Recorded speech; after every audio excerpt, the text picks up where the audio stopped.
Bienvenida y bienvenido en Clave Mediática, el espacio de Telesur, donde analizamos de qué manera exponen los medios de comunicación la noticia.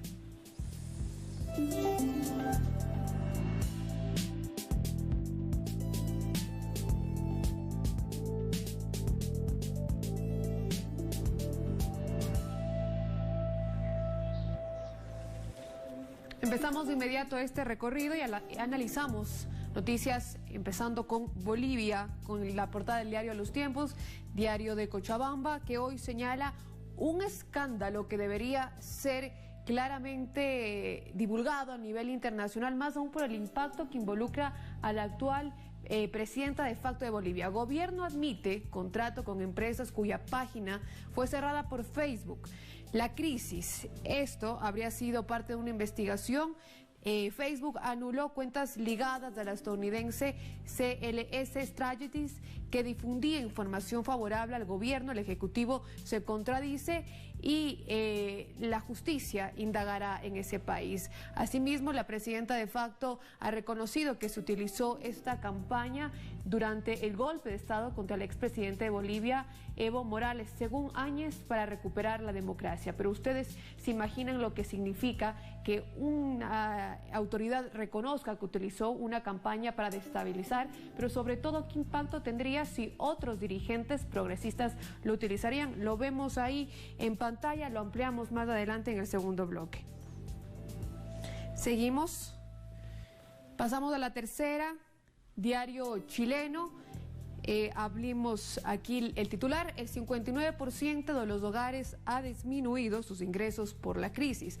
Una reciente encuesta del Ministerio de Desarrollo Social evidencia que los hogares en Chile, más del casi el 60% de los hogares no tienen ingresos suficientes para solventarse. Además, también esta encuesta devela que hay una disminución de ingresos en medio de la pandemia de la COVID-19, por lo cual apuntan y señalan que deben tomarse medidas que salvaguarde a los ciudadanos chilenos.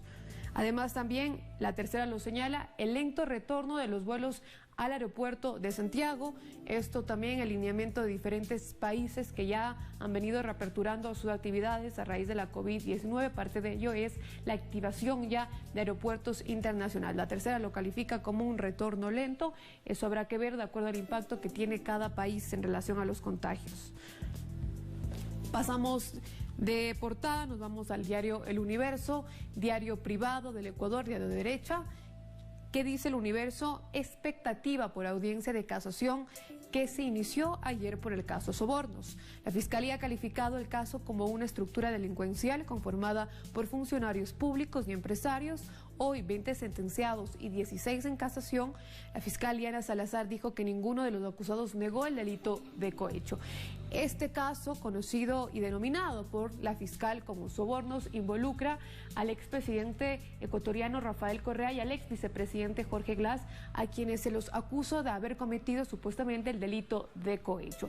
¿A qué apuntan los sectores progresistas del país? Un caso más de persecución política, más aún por los tiempos, cómo se ha manejado este caso, la anticipada respuesta de los jueces, pero sobre todo a puertas de las elecciones electorales en el país, donde el Centro Democrático, el partido que representa la Revolución Ciudadana en estas próximas elecciones, aún no se permite la inscripción del expresidente Rafael Correa como precandidato a la vicepresidencia, por lo cual hoy se espera que la audiencia de casación se desarrolle. Ayer inició, sin embargo se suspendió. Son alrededor de 20 implicados, 16 en casación. La casación es la última instancia y el último recurso legal que tiene el expresidente Rafael Correa dentro de esta causa. Además, también pasamos a otros temas en relación a la situación política y social del país. Agricultores cerraron varias vías. Ampliamos esta información. Los representantes de productores de arroz, maíz, cacao y otros productos reclaman mejores precios. Eso en relación a la situación que ha tomado dentro de las políticas económicas del gobierno de Lenín Moreno, a lo que se suma también un pronunciamiento oficial, lo ampliamos ayer también, de diferentes sectores de trabajadores que inclusive han tenido que pedir una acción de protección para que se les pague sus salarios. Seguimos, pasamos a la República, nos vamos a Perú, diario peruano. Ahora vienen pruebas de la vacuna de Oxford. Laboratorio anuncia reclutamiento de voluntarios en el Perú en breve. Ampliamos este dato. La Universidad del Reino Unido y la farmacéutica multinacional AstraZeneca emiten comunicado en el que señalan que ensayos clínicos se realizarán como parte de la fase 3 de su desarrollo para determinar su efectividad. Además, también la ministra Macetti informó que pruebas de la vacuna china del laboratorio Sinopharm se iniciarán el martes con 20 a 30 de los seleccionados para observar sus reacciones y luego arrancarán a velocidad de crucero. Esto, una iniciativa del gobierno peruano en su lucha contra la COVID-19. Recordemos que Perú es uno de los países que más contagios de COVID-19 registra hasta el momento en la región. Seguimos, pasamos de continente, nos vamos a Europa con la portada de ABC de España, diario privado, que señala en su portada las diferentes decisiones que ha tenido que impulsar ahora el gobierno de Pedro Sánchez en relación a la reapertura de actividades frente a la COVID-19. Señalamos lo que hoy amplía la ABC. Madrid se blinda para frenar la nueva ola de la pandemia. Más restricciones, la comunidad prohíbe las reuniones de más de 10 personas, los bailes en las bodas y también se restringe la asistencia a misa y funerales en pleno ataque del gobierno. La Unión Europea confirma la llegada de vacunas a finales de diciembre. Seguimos, pasamos a The Daily Telegraph, diario del Reino Unido, diario privado, que hoy señala una noticia que ya fue replicada también en diferentes portales informativos sobre la decisión del nuevo directivo de la BBC, de Davis. Justamente señala que los periodistas que trabajen en la BBC no podrán utilizar su cuenta Twitter para emitir opiniones. Esta ha sido una de las primeras declaraciones del nuevo jefe y director de la BBC en relación a la situación política. Parte de las declaraciones es que alega que debe recuperarse la imparcialidad y la información dentro de los debates políticos y que los periodistas no deben tomar posturas ni tampoco aludir intereses personales para ciertos sectores, por lo cual hoy ha hecho público estas directrices. La BBC han dicho que van a implementar una nueva programa y diferentes decisiones dentro del manejo de redes sociales y que si alguno de los periodistas no estaría de acuerdo o necesariamente quiere seguir emitiendo comentarios en sus cuentas de Twitter, no sería apto para pertenecer a la BBC. Seguimos, pasamos a nuestra casa informativa Telesur, noticias en Venezuela. El gobierno chino y el gobierno de Venezuela refuerzan la alianza estratégica integral. Ambas naciones acordaron continuar con el trabajo conjunto en contra de la pandemia de la COVID-19. Además, también noticias en Colombia, designan a fiscal colombiano que asumirá el proceso contra Uribe, el expresidente colombiano envuelto en diferentes denuncias que ahora debe enfrentar. Además, noticias en México, que participará en la fase tercera de la vacuna rusa contra la COVID-19 y además el ex canciller boliviano quiere la restauración de la democracia. Pasamos a noticias de América Latina y el Caribe con Nodal.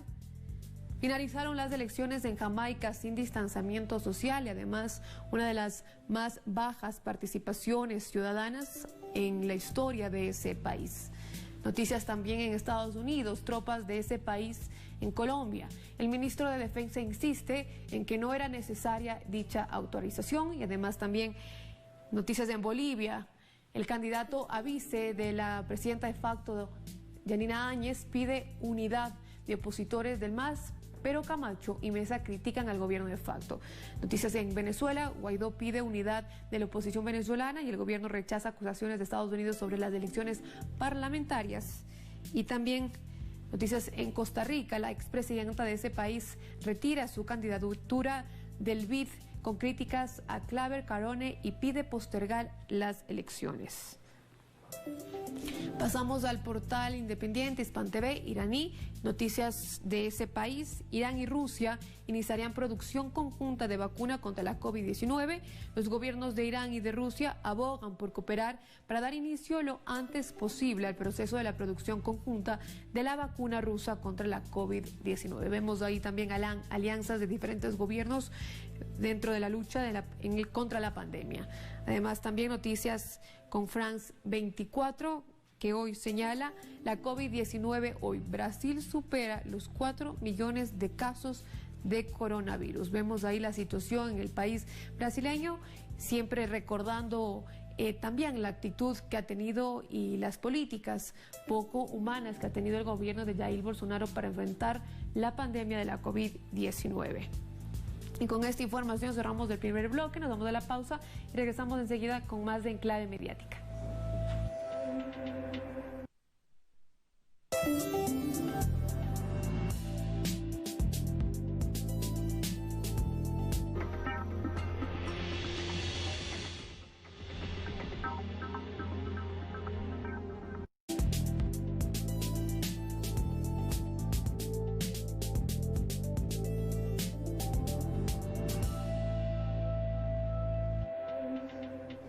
Regresamos, estamos con ustedes con Enclave Mediática, el programa de Telesur que analiza el comportamiento de la prensa. Noticias en Brasil, donde se sobrepasó los 4 millones de contagios por la COVID-19. El aumento de los casos y ritmo de contagio es cerca de 5 veces más rápido que el registrado hasta el mes de junio. Veamos.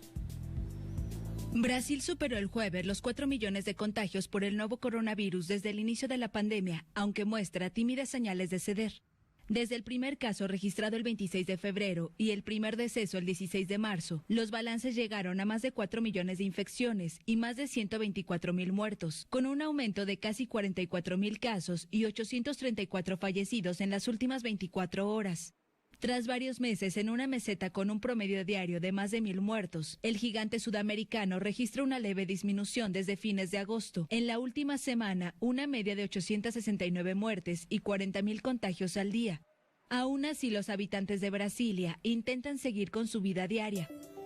Vemos ahí el resultado de las políticas de Jair Bolsonaro, quien subestimó la pandemia de la COVID-19 con declaraciones como calificar una gripecita, inclusive hasta él mismo tuvo que sobrellevar esta enfermedad. Pero pasamos de tema ahora y nos vamos a Estados Unidos. Se cumplen 100 días de protestas contra la violencia policial y el racismo en Portland. Decenas de manifestantes salieron a las calles este jueves para expresar su rechazo a los continuos asesinatos de ciudadanos afroamericanos a manos de la policía. Las manifestaciones que estallaron hace más de 3 meses a raíz del homicidio de George Floyd. Recordemos que tuvo su punto más álgido cuando el presidente Donald Trump envió agentes federales a Portland, en Oregon, donde reprimieron y detuvieron a manifestantes arbitrariamente. Mientras tanto, esta semana Trump calificó de terroristas a los manifestantes, pese a que la mayoría de las protestas han sido pacíficas.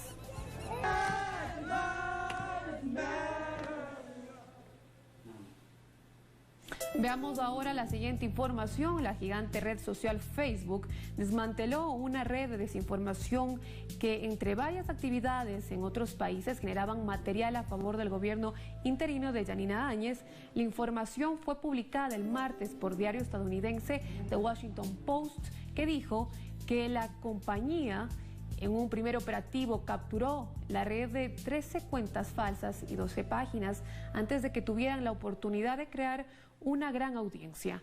El diario dijo que el derribo de esa red tuvo origen en una pista del FBI, Buró Federal de Investigaciones de los Estados Unidos, sobre una docena de operaciones vinculadas a la Agencia de Investigación de Internet de Rusia. Sin embargo, la información señala que, entre otra operación paralela, Facebook eliminó una red de desinformación, justamente como lo mencionábamos anteriormente.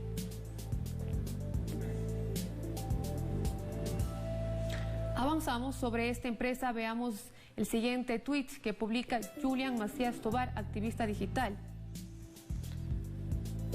Ahí en grande dice: ya denuncié que esta empresa de Estados Unidos apoyó los golpes en Honduras y Bolivia y el fraude electoral de Peña Nieto en México y firmó contratos con los gobiernos entrantes. Uno de los directores del CLS Eisferstein, involucrado también en el golpe de Paraguay.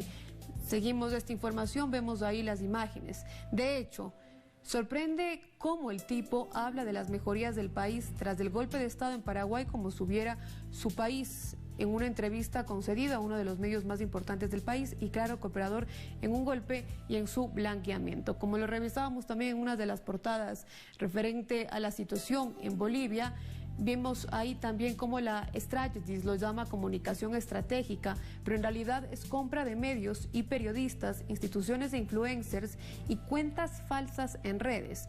CLS trabajó para dar el golpe en Bolivia, en Honduras y las elecciones fraudulentas de Peña Nieto.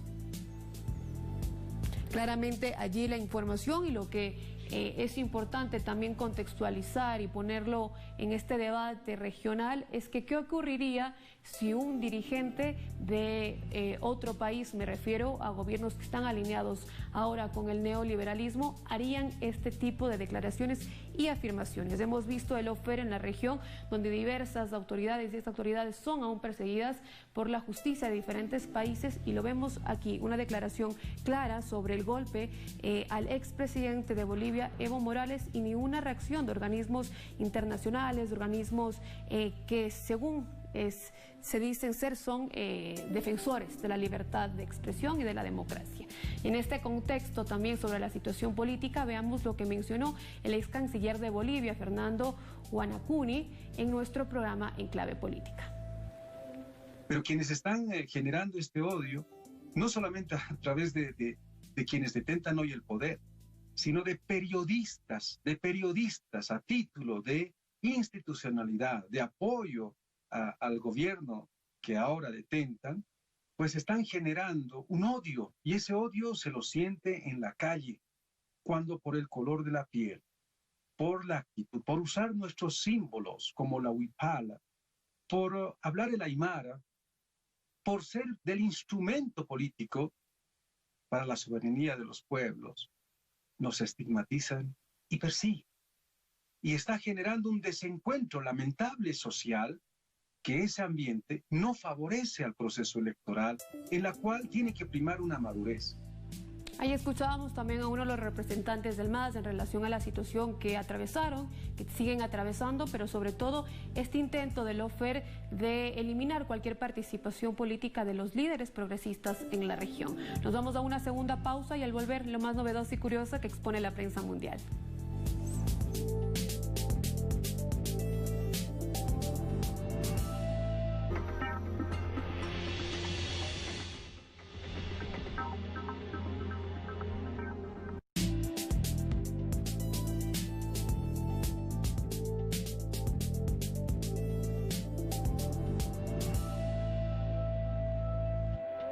Regresamos, seguimos ahora con la siguiente imagen. La tortuga caimán es un animal que fue visto por primera vez en el 2014 y es una especie en peligro de extinción, amenazada por la contaminación de su hábitat y el comercio ilegal. Sorpresivamente, un grupo de biólogos encontró un ejemplar de 50 kilos en un arroyo de Florida en Estados Unidos, pero el asombro no quedó allí, ya que durante la investigación, que tiene como objetivo documentar y distribuir la abundancia relativa de esta especie en Florida, también fueron capturados otros 2 ejemplares. Revisamos el siguiente tuit de la agencia Sputnik, lo vemos en pantalla. Sputnik Mundo, el volcán Eveco de Kuriles arroja cenizas a 3.500 metros sobre el mar. Ampliamos esta noticia, tenemos ahí en pantalla. El volcán Eveco de Kuriles arroja cenizas de 3.500 metros sobre el mar. El volcán en la isla Paramuchir de los Kuriles lanzó una columna de cenizas de 3.500 metros de altura sobre el nivel del mar, así informó el grupo de reacción a erupciones volcánicas de Kamchatka. Según la web del grupo, el volcán lanzó cenizas a una altura, como lo decíamos, de 3.5 kilómetros. Añade que también la columna de cenizas se desplaza en dirección al sureste del volcán a una distancia de hasta 3 kilómetros. Se ha decretado la alerta naranja para la aviación. Además, con 1,156 metros de altura, Eveco es uno de los volcanes más activos de las Islas Kuriles. Seguimos. El grupo de rescatistas Topos de Chile, en conjunto con militares libaneses y la Media Luna Roja del Líbano, detectaron este jueves en Beirut señales de vida bajo los escombros de uno de los edificios que sucumbieron a la explosión del pasado 4 de agosto. Por su parte, el presidente de Topos de Chile, Francisco Lermanda, declaró ante medios locales que uno de sus perros avisó la presencia de posibles sobrevivientes entre los escombros. Al mismo tiempo, el gobernador de Beirut, Marwan Abdou, informó de sensores de temperatura y de equipos de detección de sobrevivientes. Reportaron respiraciones y débiles latidos de corazón en la misma zona señalada por el animal. Enseguida revisamos la cifra que compartimos. Hoy es en Colombia, donde organizaciones defensoras de los derechos humanos denunciaron el desplazamiento forzado de 130 familias campesinas y 58 familias indígenas tras la incursión de grupos armados en la isla Amargura, también conocida como la isla Dulzura, el municipio Cáceres, ubicado en la región de Bajo Cauca del departamento de Antioquia.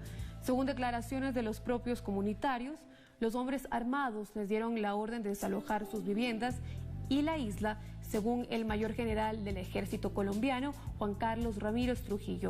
Tropas de la 7ª División hacen presencia en la zona para proteger a la población de cualquier intención criminal. David Blaine es un mago conocido por sus trucos que desafían los límites de la resistencia física, y su última aventura tuvo como escenario el desierto de Arizona. Aferrado a 50 globos gigantes inflados con hielo, Blaine se elevó hasta casi los 9.000 metros de altura, la misma la que vuelan los aviones, donde tuvo que apelar a una máscara de oxígeno. Tras media hora de viaje, se lanzó en paracaídas y cumplió exitosamente con su proeza disfrazada de magia. Veamos.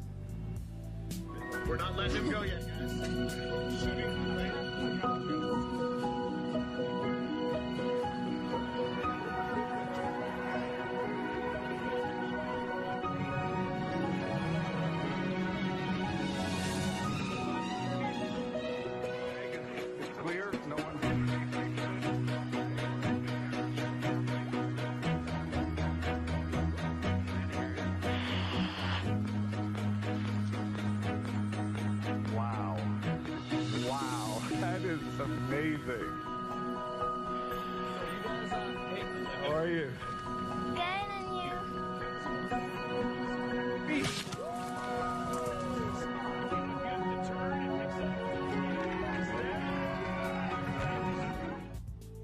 Bueno, y con esta hazaña nos despedimos y hasta aquí llegamos. Y no se olvide que en cada jornada hay algo que queda pendiente. Nosotros intentamos cada día recordar y enfatizar qué es lo más importante para el desarrollo de nuestros pueblos. Hasta la próxima.